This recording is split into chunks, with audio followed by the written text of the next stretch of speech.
Success जीवन JCC channel में आप लोग का पुनः स्वागत है।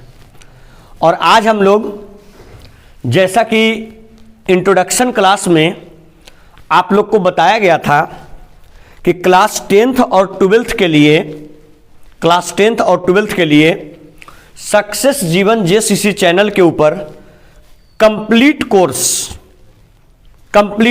डिटेल्ड कोर्स या कह सकते हैं ऑफलाइन क्लासरूम की तरह कोर्स सक्सेस जीवन जेसीसी चैनल के ऊपर टोटल क्लास 10th और 12th का मैथ सब्जेक्ट पढ़ाया जाएगा, जिसमें आज हम लोग क्लास नंबर फर्स्ट में मिल रहे हैं, जिसमें हम लोग फर्स्ट चैप्टर, जिस चैप्टर का नाम आपका है, गौर कीजिएगा, जिस चैप्टर का नाम आपका है आबियू, जिसको हम लोग अंग्रेजी में मैट्रिसेस, जिस चैप्टर का नाम है आपका आबियू और उसको अंग्रेजी में मैट्रिसेस कहते हैं, इसका जो है इस चैप्टर का हम लोग शुरुआत करने जा रहे हैं। आज से मैट्रिसेस यानी आबियू चैप्टर का शुरुआत करने जा रहे हैं। थोड़ा सा एक बार आप लोग समझ लीजिएगा। वैसे विद्यार्थी जो ऑनलाइन मोड में पढ़ रहे हैं उनको कोई और बुक खरीदने की आवश्यकता नहीं है और कोई मटेरियल खरीदने की आवश्यकता नहीं है। सिंपली वो अपने साथ एनसीईआरटी का बुक रखें। अगर एनसीईआरटी का बुक रखते हैं तो उससे आपका टोटल A to Z जो है आपका कोर्स कवर अप हो जाएगा, ठीक है, और बोर्ड के लिए अच्छा से प्रिपरेशन भी हो जाएगा। एक बात सुनिएगा, थोड़ा सा सबसे पहले सिलेबस के ऊपर चर्चा कर लेते हैं, कौन कौन सा चैप्टर पढ़ना है, हम लोग के क्लास का सीक्वेंस क्या रहेगा, और उसके बाद हम लोग क्या काम करेंगे, चैप्टर की शुरुआत करेंगे आबियू चैप्टर का। देखिए क्लास 12th में मेनली जो हम लोग फर्स्ट चैप्टर की शुरुआत कर रहे हैं वो फर्स्ट चैप्टर आपका है मैट्रिसेस, जिसको हम लोग हिंदी में मैट्रिसेस को हम लोग हिंदी में बोलते हैं आबियू, ठीक है। नंबर ये आपका हो गया फर्स्ट चैप्टर। नंबर जो सेकेंड चैप्टर की हम लोग शुरू करेंगे वो आपका हो जाएगा डिटरमिनेंट। कौन सा होगा बोलिए, नंबर सेकेंड होगा डिटरमिनेंट। और डिटरमिनेंट को हम लोग हिंदी में बोलते हैं, जानते हैं क्या सर, डिटरमिनेंट को हिंदी में बोलते हैं क्या, सारणिक। नंबर जो थर्ड चैप्टर आपका होगा, सर सारे लोग गौर करेंगे, नंबर थर्ड जो चैप्टर आपका होगा उसको हम लोग बोलेंगे इनवर्स ट्रिगोनोमेट्रिक, इसको हम लोग बोलेंगे इनवर्स ट्रिगोनोमेट्रिक फंक्शन, जिसको हिंदी में बोलते हैं हम लोग प्रतिलोम त्रिकोणमितीय फलन। गौर कीजिएगा, इसको हिंदी में बोलते हैं प्रतिलोम त्रिकोणमितीय और फलन कहते हैं, प्रतिलोम त्रिकोणमितीय फलन। देखिएगा, ऐसे मेनली जब भी हम लोग पढ़ाने की शुरुआत करते हैं तो हम लोग क्या काम करते हैं, ऐसे मेनली हम लोग शुरू करते थे चैप्टर किससे, इनवर्स से। लेकिन इस वर्ष क्या काम कर रहे हैं, सिलेबस में थोड़ा सा, कहने का मतलब चैप्टर को स्टार्ट करने में थोड़ा सा बदलाव कर रहे हैं, और इस बार हम लोग चैप्टर नंबर फर्स्ट कौन सा पढ़ने जा रहे हैं, मैट्रिसेस। चैप्टर नंबर सेकेंड कौन सा पढ़ेंगे, डिटरमिनेंट। चैप्टर नंबर थर्ड कौन सा पढ़ेंगे, इनवर्स ट्रिगोनोमेट्रिक फंक्शन, जिसको शॉर्ट में इसको हम लोग ITF भी कहते हैं। क्या कहते हैं सर बोलिए, ITF। नंबर जो फोर्थ चैप्टर हम लोग पढ़ेंगे, नंबर फोर्थ चैप्टर, इसको बोलते हैं डिफरेंशिएशन। गौर कीजिएगा, नंबर फोर्थ चैप्टर को हम लोग बोलते हैं क्या, डिफरेंशिएशन। और डिफरेंशिएशन को हम लोग हिंदी में बोलते हैं अवकलज। क्या बोलते हैं बोलिए, अवकलज बोलते हैं, ठीक है। नंबर जो फिफ्थ चैप्टर पढ़ना होगा उसको हम लोग बोलते हैं application of differentiation. Application of क्या, डिफरेंशिएशन, जिसको हम लोग हिंदी में बोलते हैं अवकलज के अनुप्रयोग। सारे बच्चे गौर करेंगे किस प्रकार से सीक्वेंस में क्लास चलेगा, वो चीज हम लोग देखेंगे। अवकलज के अनुप्रयोग कहते हैं एप्लीकेशन ऑफ डिफरेंशिएशन का। अगर ये लगभग आपका 5 चैप्टर, ठीक है, अगर ये 5 चैप्टर पढ़ते हैं, एक इसमें आपका आता है, एक चैप्टर और आता है, वो आपका आता है सेट रिलेशन, ठीक है ना, सेट रिलेशन एंड फंक्शन। ये आपका एक चैप्टर इसमें और आता है, सेट रिलेशन एंड फंक्शन। अगर ये आप लोग मेनली ये 5 और एक वो आपका अगर ये 6 चैप्टर कवर करते हैं तो एनसीईआरटी का जो आपका पार्ट नंबर फर्स्ट है, एनसीईआरटी का जो आपका पार्ट नंबर फर्स्ट है बुक का, ये कंप्लीट हो जाएगा। ठीक है, अगर ये आप लोग 6 चैप्टर कंप्लीट करते हैं तो हम लोग का सीक्वेंस कैसे रहेगा? हम लोग सबसे फर्स्ट चैप्टर पढ़ेंगे मैट्रिसेस, नंबर सेकंड चैप्टर पढ़ेंगे डिटर्मिनेंट, नंबर थर्ड चैप्टर पढ़ेंगे inverse trigonometric function, number fourth पढ़ेंगे डिफरेंशिएशन और नंबर फिफ्थ पढ़ेंगे एप्लीकेशन ऑफ डिफरेंशिएशन। ठीक है, और इतना करने के बाद ये हम लोगों का पार्ट नंबर फर्स्ट बुक का क्या हो जाएगा? कंप्लीट हो जाएगा। अगर बुक का पार्ट नंबर सेकंड की बात करें तो पार्ट नंबर सेकंड में और कहें कि चैप्टर नंबर जो आपका 6 होगा, चैप्टर नंबर 6 में आपका आ जाएगा इंटीग्रेशन। चैप्टर नंबर 6 में कौन सा आ जाएगा बोलिए?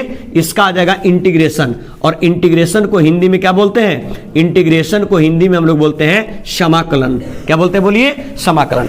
इंटीग्रेशन के बाद आपका नंबर जो 7th चैप्टर आएगा उसको हम लोग बोलते हैं area under curve.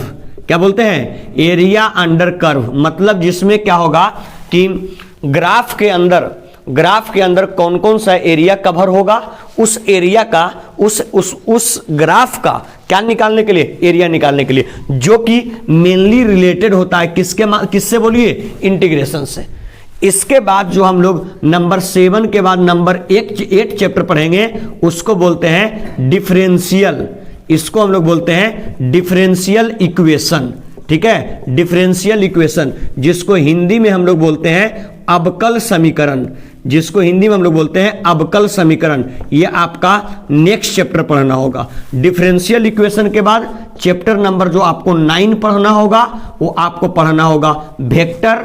Chapter number जो 10 पढ़ना होगा वो वेक्टर के बाद क्या? 3D। चैप्टर नंबर आप लोग को जो 11 पढ़ना होगा वो आपको पढ़ना होगा प्रोबेबिलिटी। कौन सा पढ़ना होगा? प्रोबेबिलिटी, जिसको हम लोग बोलते हैं प्रायिकता।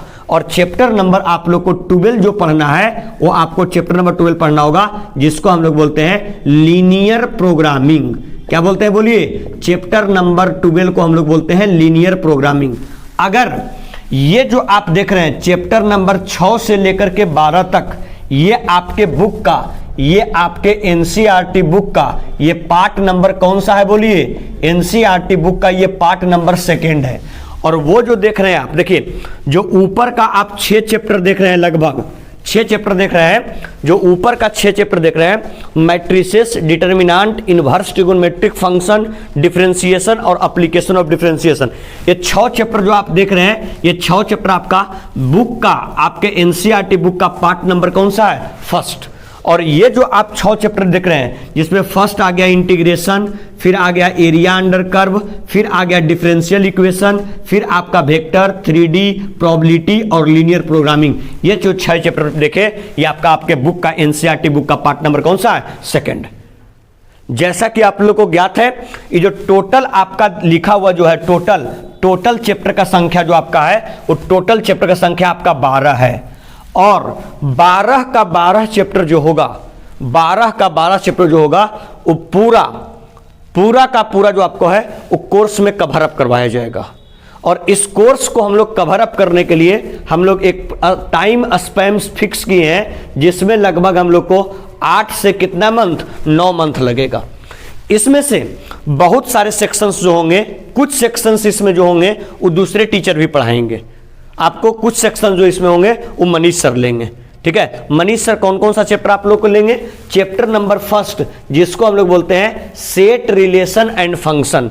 ये जो चैप्टर आपका होगा, ये चैप्टर आपका मनीष सर के द्वारा लिए जाएगा। देखिएगा, कुछ सेक्शंस मनीष सर के द्वारा लिया जाएगा। सेट, रिलेशन एंड फंक्शन ये आपको मनीष सर पढ़ाएंगे।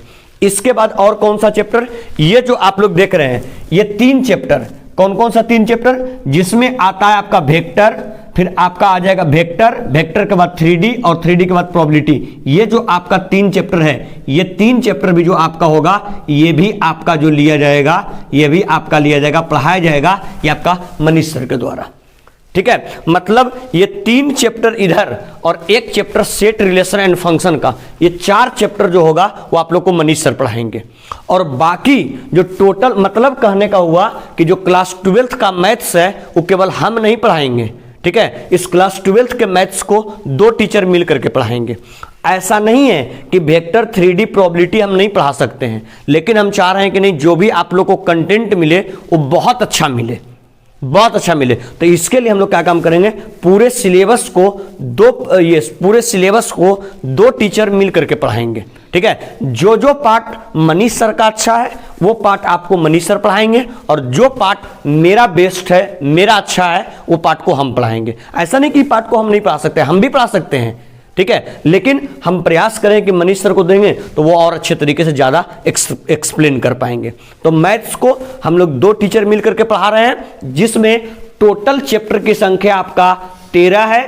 13 में हम जो है आपको 9 चैप्टर हम पढ़ा रहे हैं, और 13 में आपको 4 चैप्टर जो है वो मनीष सर पढ़ा रहे हैं, ठीक है।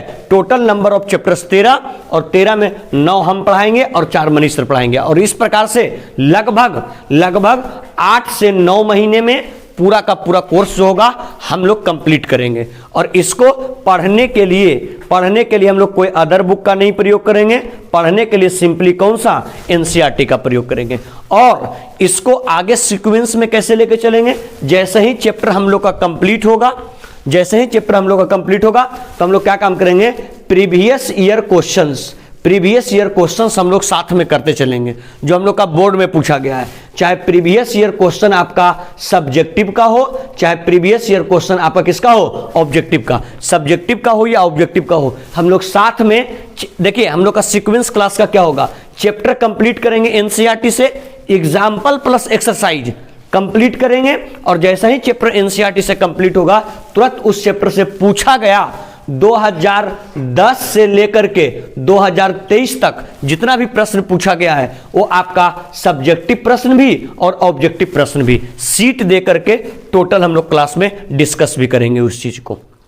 मतलब चैप्टर पढ़ने के बाद ये पता लगाने की कोशिश करेंगे कि जो हम लोग को द्वारा क्लास में पढ़ाया गया है वो कंटेंट हम लोग के लिए अप्लीकेबल है, उतना ही जरूरत है या उससे और अधिक की आवश्यकता है, ठीक है। तो उस चीज को हम लोग कवर अप करते रहें। तो ऐसा काम करेंगे, जो विद्यार्थी ऑनलाइन मोड में देख रहे हो एक बार पॉज करके उसको पूरा सिलेबस एक बार लिख लेंगे, और आज से हम लोग चैप्टर नंबर 1 जो आपका है, देखिए ऐसे आप बुक में देखिएगा तो बुक में मैट्रिसेस चैप्टर नंबर 3 है, लेकिन मेरे अकॉर्डिंग जो हम पढ़ा रहे हैं हमारे सीक्वेंस के अकॉर्डिंग मैट्रिसेस जो है मेरा चैप्टर नंबर कौन सा है, 1 है।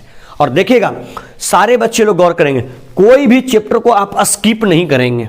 स्किप मतलब किसी भी चैप्टर को छोड़ेंगे नहीं, क्योंकि एक बात सुनिए, अगर कोई, देखिएगा हम रिलेशन बताते हैं, अगर कोई विद्यार्थी का, गौर कीजिएगा, अगर कोई विद्यार्थी मैट्रिसेस चैप्टर कंप्लीट किए, तो अगर कोई विद्यार्थी मैट्रिसेस चैप्टर कंप्लीट कर लिए तो आने वाले समय में जब डिटरमिनेंट चैप्टर डिटरमिनेंट चैप्टर करने की शुरुआत करेंगे तो मैट्रिसेस का बहुत यूज जो आपका है वो डिटरमिनेंट चैप्टर में होगा।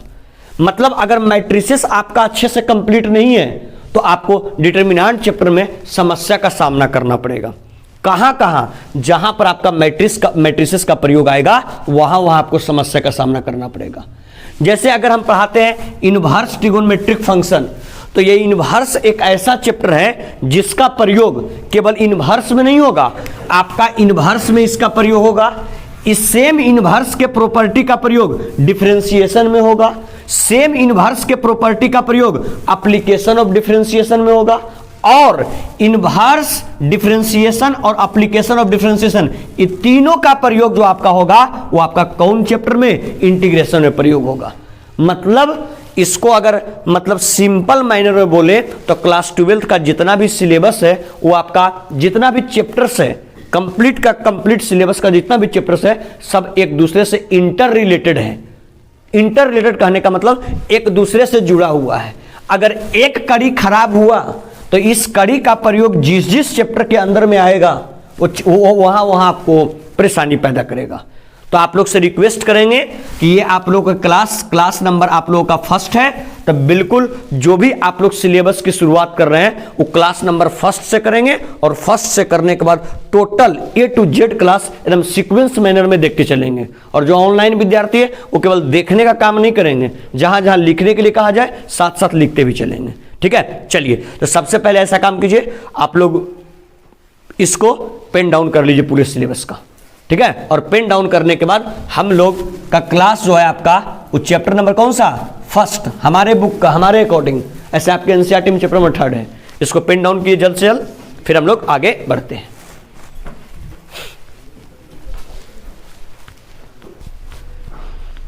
चलिए, हमें विश्वास है कि आप लोग इसको पूरा पेन डाउन कर लिए होंगे, ठीक है। अब हम लोग चैप्टर में आगे बढ़ते हैं। देखिएगा सर,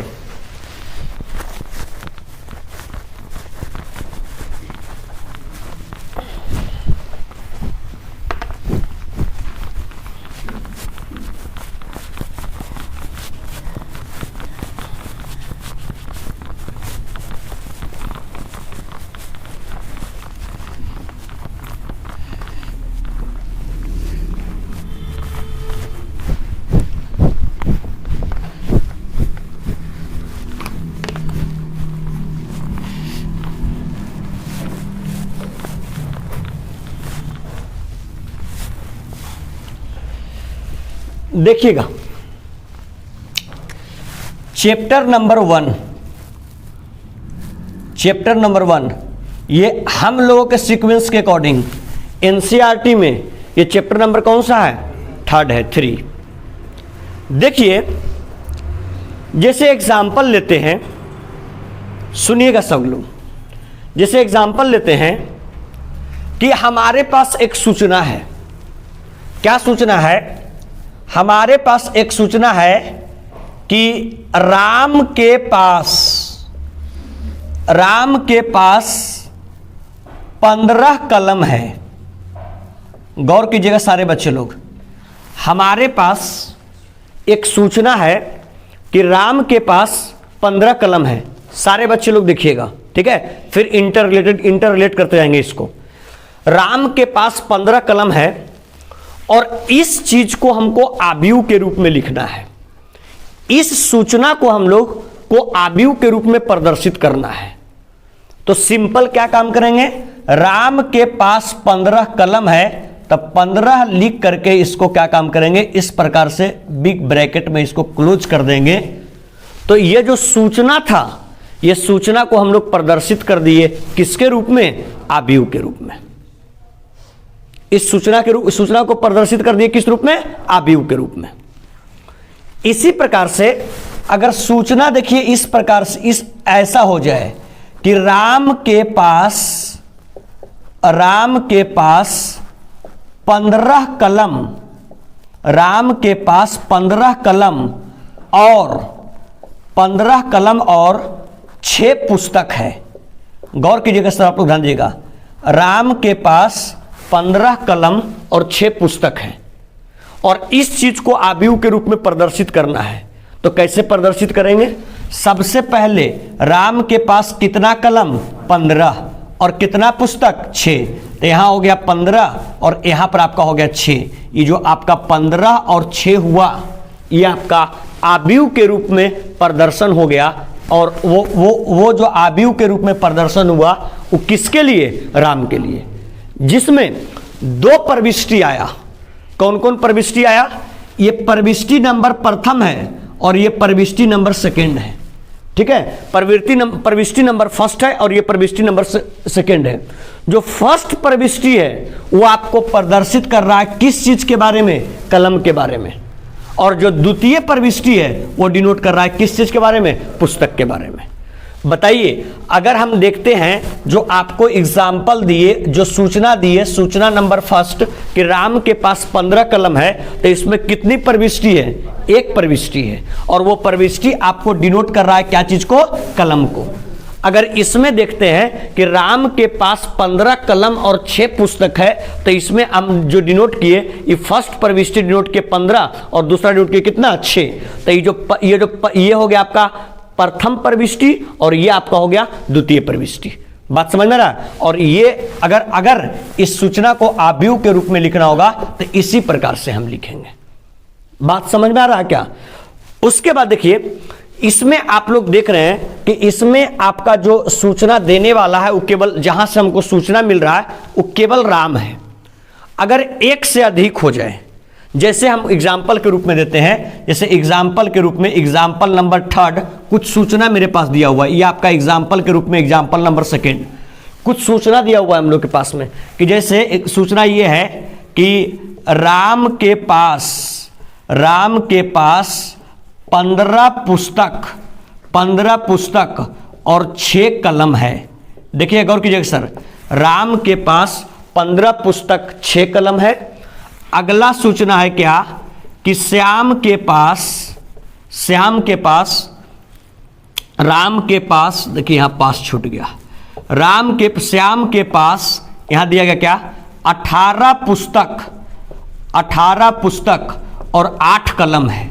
गौर कीजिएगा सर, सब लोग ध्यान दीजिएगा, राम के पास 15 पुस्तक 6 कलम, श्याम के पास 18 पुस्तक 8 कलम और एक नाम यहां पर देते हैं सीता, लिख देते हैं क्या, सीता के पास कितना पुस्तक, सीता के पास 20 पुस्तक और 10 कलम है। गौर कीजिएगा, सीता के पास 20 पुस्तक और 10 कलम है। और यह सूचना को क्या काम करना है, हमको आव्यूह के रूप में प्रदर्शित करना है। तो आव्यूह के रूप में कैसे प्रदर्शित करेंगे, देखिए आव्यूह के रूप में प्रदर्शित करने का तरीका ऐसे कर सकते हैं, यहां पर हम लिख लेते हैं कलम और कलम के बाद ये सॉरी पहले चलिए कलम लिख लिए और यहां पर हम लोग लिख लेते हैं, जानते हैं क्या, यहां पर लिख लेते हैं पुस्तक। मतलब जो भी पुस्तक का नोटेशन है उसको इस प्रकार से करेंगे यहां पर, और जो भी कलम का नोटेशन होगा उसको यहां पर करेंगे। ठीक है, बताइए राम के पास कितना पुस्तक 15, कितना कलम 6 कलम, तो यहां पर आपका हो गया 15 पुस्तक और यहां हो गया 6 कलम। श्याम के पास कितना पुस्तक 18, कितना कलम 8 कलम, तो यहां पर आपका हो गया पुस्तक के पास 18 और कलम के पास कितना 8। बताइए सीता के पास कितना पुस्तक 20 पुस्तक और कितना कलम 10 कलम, तो ये 20 पुस्तक हो गया और 10 क्या हो गया कलम।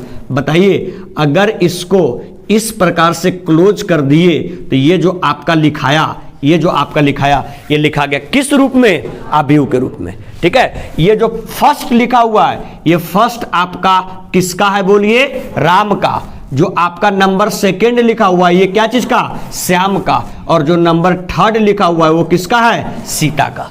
ठीक है, तो राम देखिए इसको ऐसे पढ़ सकते हैं आव्यूह के रूप में लिख के, राम के पास 15 पुस्तक 6 कलम, श्याम के पास 18 पुस्तक 8 कलम और सीता के पास 20 पुस्तक और कितना कलम 10 कलम। इसको लिखने का एक तरीका ये हुआ, इसको लिखने का तरीका नंबर दूसरा भी हो सकता है। क्या तरीका नंबर दूसरा हो सकता है, देखिए तरीका नंबर दूसरा हो सकता है क्या कि यहां पर हम लिखते हैं राम, ठीक है, यहां पर लिखते हैं हम श्याम और यहां पर लिखते हैं हम क्या बोलिए, सीता।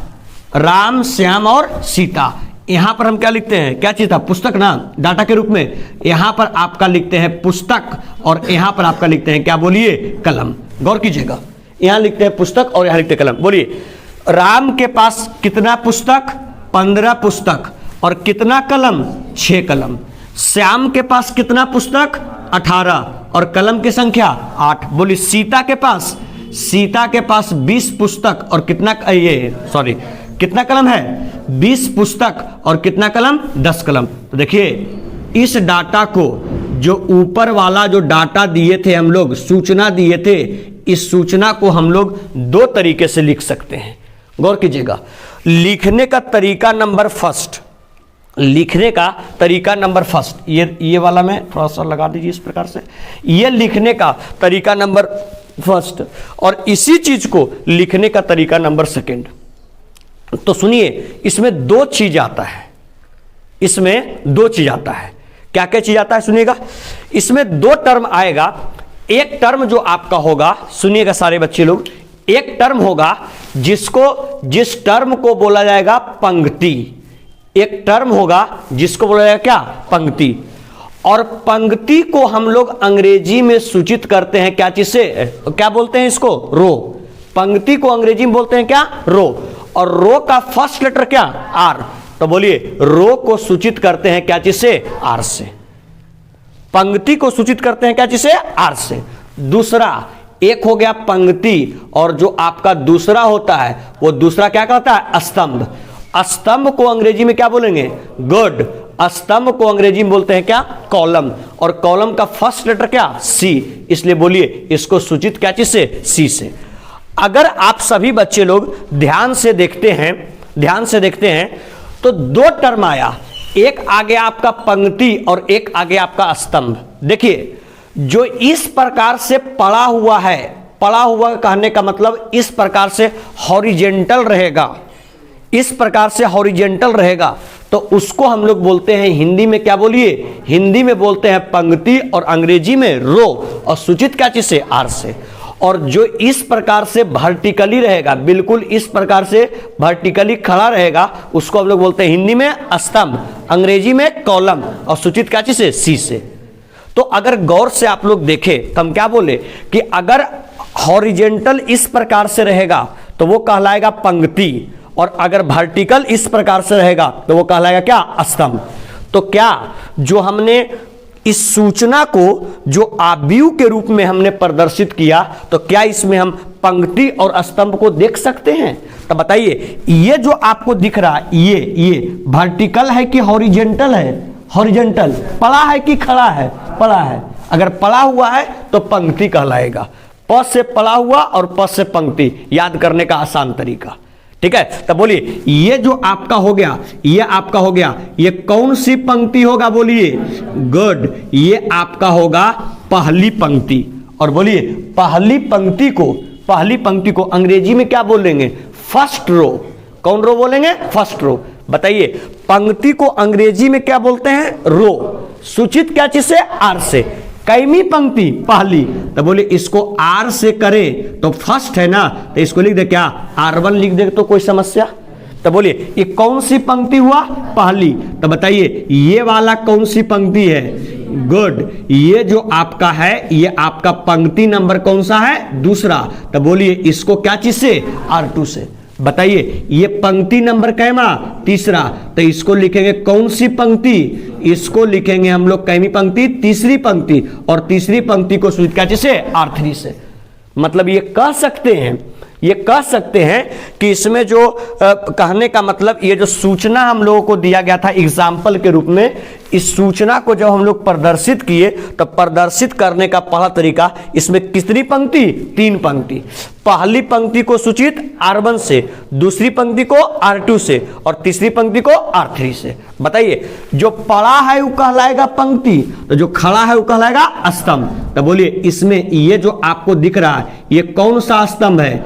गुड, ये आपका है पहली स्तंभ। और ये जो आपको दिख रहा है ये कौन सा? ये आपका जो हो जाएगा, ये आपका हो जाएगा दूसरी क्या? स्तंभ। स्तंभ को अंग्रेजी में क्या बोलते हैं?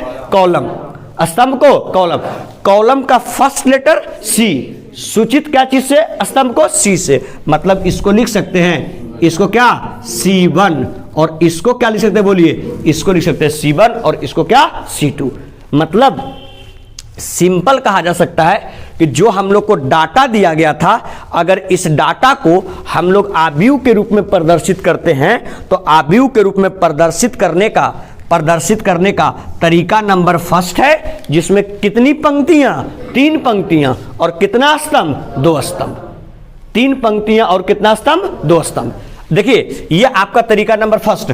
इसको तरीका नंबर सेकंड, इसको और कैसे प्रदर्शित कर सकते हैं? इसको इस प्रकार से भी लिख सकते हैं। बताइए ये जो आपको दिख रहा है ये कैमी पंक्ति है? बोलिए गुड, जो पड़ा है वो पंक्ति ना, तो ये आपका है पहली पंक्ति। पहली पंक्ति को क्या लिखेंगे? R1। और ये जो आपको दिख रहा है ये आपका कैवी पंक्ति है?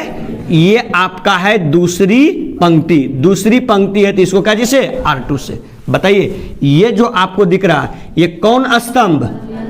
कौन सा स्तंभ? ये आपका है पहली क्या? स्तंभ। सूचित C1 से। ये कैवा स्तंभ? ये जो आपको दिख रहा है ये आपका है दूसरी स्तंभ। कौन सी स्तंभ? दूसरी स्तंभ। सूचित क्या चीज से? C2 से। और ये जो आपका है ये कौन सी स्तंभ है? गुड, ये आपका है तीसरी स्तंभ। कौन सी स्तंभ? तीसरी स्तंभ। सूचित क्या चीज से? C3 से। देखिए अगर आप नोटेशन का जो आप लोगों के सामने हमने डिनोट किया, अगर इस नोटेशन का आप तरीका देखेंगे, गौर करेंगे सारे बच्चे। अगर इस नोटेशन का आप लोग तरीका देखेंगे तो इसको डिनोट करने का दो तरीका है, ठीक है। एक तरीका क्या है कि इसको कितने पंक्ति के रूप में, 3 पंक्ति, और कितने स्तंभ के रूप में, 2 स्तंभ के रूप में। 3 पंक्ति और 2 स्तंभ के रूप में लिखें, या कितने पंक्ति, 2 पंक्ति और कितने स्तंभ के, 3 स्तंभ के रूप में लिखे। देखिए यहीं पर एक टर्म निकल करके आएगा, बच्चे लोग गौर करेंगे, यहीं पर एक टर्म निकल के आएगा जिसको हम लोग बोलेंगे आव्यूह की कोटि। गौर कीजिएगा, जिसको हम लोग बोलेंगे आव्यूह की कोटि। सारे बच्चे फोकस करेंगे, आव्यूह की कोटि, जिसको अंग्रेजी में हम लोग बोलते हैं ऑर्डर ऑफ मैट्रिसेस। गौर कीजिएगा सब लोग, जिसको हम लोग बोलते हैं अंग्रेजी में ऑर्डर ऑफ क्या, मैट्रिसेस, जिसको हम लोग हिंदी में बोलते हैं आव्यूह की कोटि। सर ऑब्जेक्टिव के लिए ये मोस्ट इंपॉर्टेंट हो जाता है। बहुत बार क्या काम करता है, आव्यूह दे देता है, आव्यूह देता है और आपसे किसका मान पूछता है, कोटि का। तो आज के बाद याद रखिएगा कि आव्यूह का जो कोटि होता है उसका फार्मूला जानते हैं क्या होता है, उसका फार्मूला आपका होता है पंक्ति। पंक्ति को सूचित क्या चीज से, आर से, पंक्ति और गुणे क्या होता है बोलिए, स्तंभ, स्तंभ को क्या चीज से, सी से, ठीक है। तो आज के बाद आप लोग याद रखिएगा कि अगर किसी भी आपको आव्यूह का कोटि ज्ञात करना हो, किसी भी आव्यूह का आपको कोटि ज्ञात करना हो तो सिंपल, सबसे पहले क्या चीज लिखेंगे, पंक्ति।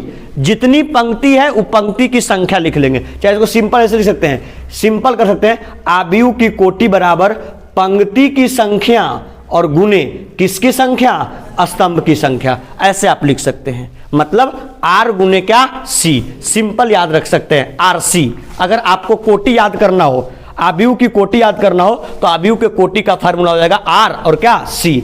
आर मतलब रो मतलब पंक्ति, कॉलम मतलब स्तंभ, कॉलम को तो कॉलम, सी मतलब कॉलम, और कॉलम को स्तंभ, मतलब पंक्ति गुणे स्तंभ जो होता है वो आपका कहलाता है आव्यूह की क्या, कोटि। तो इसको आप लोग ध्यान रखेंगे, आव्यूह की कोटि बराबर क्या होगा, पंक्ति की संख्या गुणे स्तंभ की संख्या। पंक्ति की संख्या को सूचित आर से और स्तंभ की संख्या को सी से, मतलब आर गुणे सी। तो बोलिए सर, अगर जो आपके सामने लिखा हुआ है, अगर आप इसका क्या ज्ञात करते हैं बोलिए, अगर आप इसका कोटि ज्ञात करते हैं तो बोलिए कोटि ज्ञात करने का तरीका क्या है, पंक्ति की संख्या गुणे स्तंभ की संख्या। तो बोलिए इसमें पंक्ति की संख्या क्या है, 1 2 और 1 3, तब पंक्ति की संख्या हो गया 3 और गुणे स्तंभ की संख्या 1 और 1 2। तो बोलिए इस आव्यूह का जो नंबर लिखने का तरीका नंबर फर्स्ट था, इस आव्यूह का जो आपका कोटि होगा वो कितने इंटू कितने का, 3 गुणे 2 का, 3 गुणे 2 का। लेकिन यही आप एग्जाम्पल नंबर सेकेंड का अगर आप कोटि लिखते हैं तो कोटि बराबर क्या होता है, पंक्ति की संख्या गुणे स्तंभ की संख्या। तो बोलिए सर इसमें पंक्ति कितना, 2 और स्तंभ 1 2 और 1 3, मतलब बोलिए इसका कोटि कितना होगा, 2 गुणे 3। मतलब सिंपल, जो हम लोगों को सूचना दिया था एग्जाम्पल नंबर 3 में, इस सूचना को 2 तरीके से लिख सकते हैं। अगर पहला तरीका से लिखेंगे तो इसका कोटि 3 गुणे 2 का होगा, और अगर दूसरा तरीका से लिखेंगे तो इसका कोटि 2 गुणे 3 का होगा, और दोनों तरीका से इसको डिनोट किया जा सकता है। तो बात समझ में आया। तो क्या ये जो जितना हम लोग किए तो इसमें हम लोग आपके साथ 2 पॉइंट का चर्चा किए। सबसे पहला चर्चा किए किसके बारे में, पंक्ति के बारे में, और दूसरा चर्चा किए स्तंभ के बारे में। पंक्ति को सूचित क्या चीज से, आर से, स्तंभ को क्या चीज से, सी से। पंक्ति जो रहेगा कैसे, पड़ा हुआ, और स्तंभ रहेगा खड़ा हुआ। और आव्यूह की क्या ज्ञात करने के लिए, कोटि, ऑब्जेक्टिव के लिए मोस्ट इंपॉर्टेंट है। आव्यूह की क्या ज्ञात करने के लिए, कोटि। कोटि का फार्मूला क्या होता है, पंक्ति की संख्या गुणे स्तंभ की संख्या। और अगर कोई भी हम लोग को सूचना देता है तो उस सूचना को हम लोग अलग अलग तरीके से लिख सकते हैं। जैसे कि मेरे पास एग्जाम्पल नंबर 3 था, इस सूचना को हम लोग इस प्रकार से लिख सकते हैं, जिसमें पहले का कोटि हो गया 3 गुणे 2 का और दूसरे का कोटि हो गया 2 गुणे 3 का। चलिए तो क्या काम करते हैं, इस क्लास को हम लोग यहीं पे क्लोज करते हैं। क्लास नंबर 1 का हम लोग यहीं पे अंत करते हैं। चलिए हम लोग मिलते हैं नेक्स्ट वीडियो में, और नेक्स्ट वीडियो में जो हम लोग शुरू करेंगे वो शुरू करेंगे आव्यूह का प्रकार, जिसको हम लोग अंग्रेजी में बोलेंगे टाइप्स ऑफ मैट्रिक्स। परिभाषा वगैरह हम लोग डिनोट करेंगे, लिखेंगे उसको, ठीक है। चलिए थैंक यू, मिलते हैं नेक्स्ट लेक्चर में और भी अच्छे से जोश और जुनून के साथ में। धन्यवाद।